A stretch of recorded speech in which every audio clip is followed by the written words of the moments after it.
अतः हम उस विश्राम में प्रवेश करने का प्रयत्न करें। ऐसा न हो कि कोई जन उनके समान आज्ञा न मानकर गिर पड़े, क्योंकि परमेश्वर का वचन जीवित और प्रबल और हर एक दोधारी तलवार से भी बहुत चोखा है, और प्राण और आत्मा को और गांठ गांठ और गूदे गूदे को अलग करके आर पार छेदता है, और मन की भावनाओं और विचारों को जांचता है। सृष्टि की कोई वस्तु उससे छिपी नहीं है, वरन जिससे हमें काम है उसी की आंखों के सामने सब वस्तुएं खुली और प्रकट है। आमीन। Praise the Lord. आप सभी को जय मसीह की स्वागत करते हैं फिर से आज के इस नए दिन में, नए सुबह में।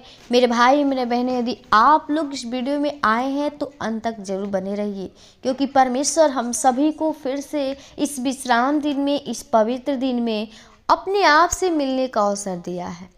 हम लोग को इकट्ठा किया है कि हम परमेश्वर के वचनों के द्वारा बातें करें और परमेश्वर के वचनों को अपने हृदय में रख सके, सीख सके, क्योंकि प्रिय परमेश्वर चाहता है कि हर एक लोगों का जीवन बच सके, हर एक लोग परमेश्वर के वचन को अपने हृदय में रख सके।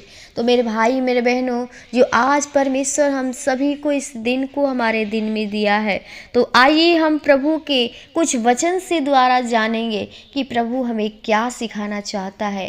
परमेश्वर आज के इस पवित्र दिन में आपसे क्या कहना चाहता है। क्या आप इस दिन को पवित्र मानते हैं या नहीं? आप इस दिन को स्मरण करते हैं या नहीं? हम परमेश्वर के वचन से सीखेंगे। तो आइए हम वचन को जो पढ़े हैं वही पढ़ेंगे। इब्रानियों उसका 4 अध्याय का 11 और 12 और 13 पद में लिखा है कि अतः हम उस विश्राम में प्रवेश करने का प्रयत्न करें।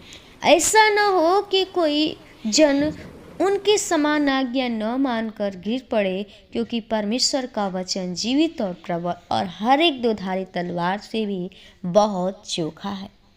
कहता है कि अतः हम उस विश्राम में, परमेश्वर का विश्राम, प्रिय जो परमेश्वर ने हम सभी को इस दिन को दिया है, उस कहता है हमें आज्ञा दिया है कि 6 दिन काम करो और 7वां दिन विश्राम करो, क्योंकि प्रिय परमेश्वर ने सारे सृष्टि का रचना 6 दिनों में किया और उसने 7वें दिन विश्राम किया। और इसलिए हर एक लोगों को आज्ञा दिया कि तुम 6 दिन कार्य काज करना और 7वें दिन प्रभु के भवन में स्मरण करना। तो कहता है कि एकदम उस विश्राम में प्रवेश करने का प्रयत्न करें। ऐसा ना हो कि कोई जन उनके समान आज्ञा मानकर गिर पड़े। आमीन। प्रियो, आज बहुत से ऐसे लोग हैं जो परमेश्वर की आज्ञा को नहीं मानते हैं। आज्ञा को न मानकर क्या करते, गिर जाते हैं। और बहुत सारे जो लोग हैं, परमेश्वर उससे प्रसन्न होता है जो परमेश्वर की आज्ञा के अनुसार चलता है, परमेश्वर के उस विश्राम दिन में प्रयत्न करता है हमेशा प्रवेश करने का। क्योंकि जो व्यक्ति परमेश्वर से अपनी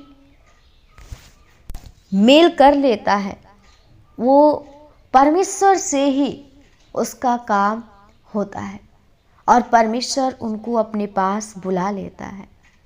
तो मेरे भाई मेरे बहनों, मैं चाहती हूँ, आपसे बताना चाहती हूँ कि आप इस विश्राम दिन को न भूलिए, क्योंकि आप उनके समान गिर जाएंगे।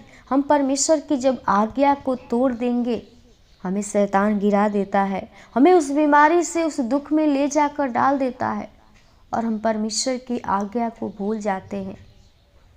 इसलिए हमारे जीवन में क्या होता है, हमारे जीवन में वो परमेश्वर की आशीष रुक जाती है, वो चंगाई हमारे जीवन में नहीं होती है, क्योंकि परमेश्वर उस विश्राम दिन को वो ब्लेसिंग का दिन ठहराया हुआ है, वो आशीष का दिन ठहराया हुआ है और चंगाई का दिन ठहराया हुआ है।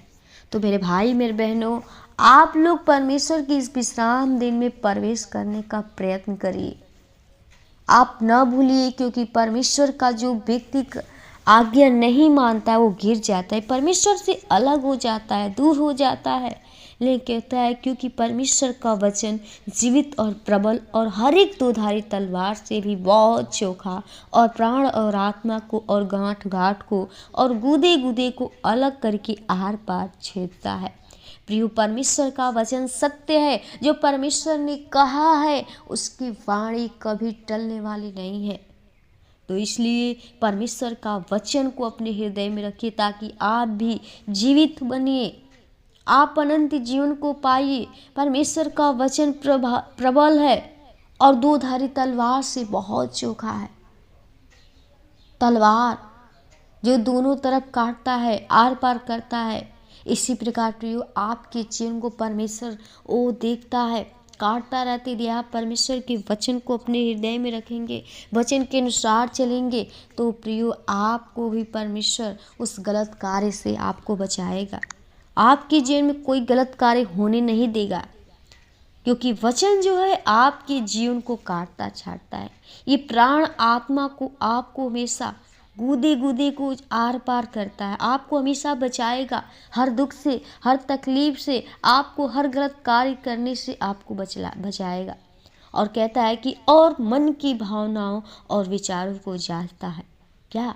परमेश्वर का वचन आपके मन की जो भी भावनाएं, जो विचार आप करते, जो भी सोचते हैं, कल्पनाएं करते, परमेश्वर आपको उसको देखता है।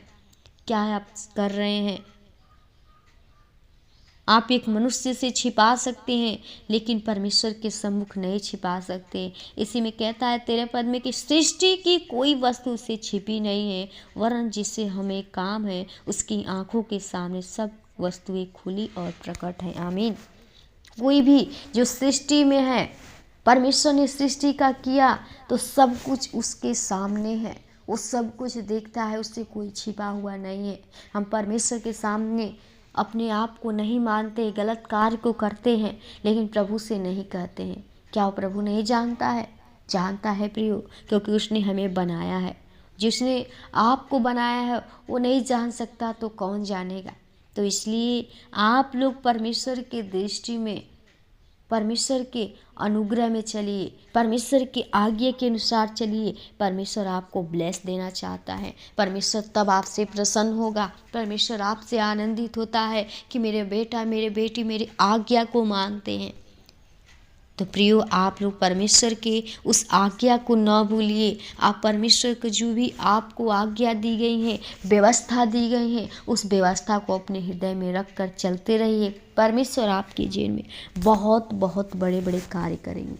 जब आप परमेश्वर के उस आज्ञा को मानने लगेंगे तो परमेश्वर आपके जीवन में कोई भी चीज़ की घटी नहीं होने देंगे। आपकी हर आवश्यकता को, हर चीज़ को पूरा करेंगे। जब आप परमेश्वर के आज्ञा के अनुसार चलेंगे तब। तो मैं आशा करती हूँ कि प्रभु आपको इस वचन के द्वारा सिखाया होगा और आप बहुत ही प्रभु में बढ़ रहे हैं और प्रभु आपको आशीष प्रदान करे।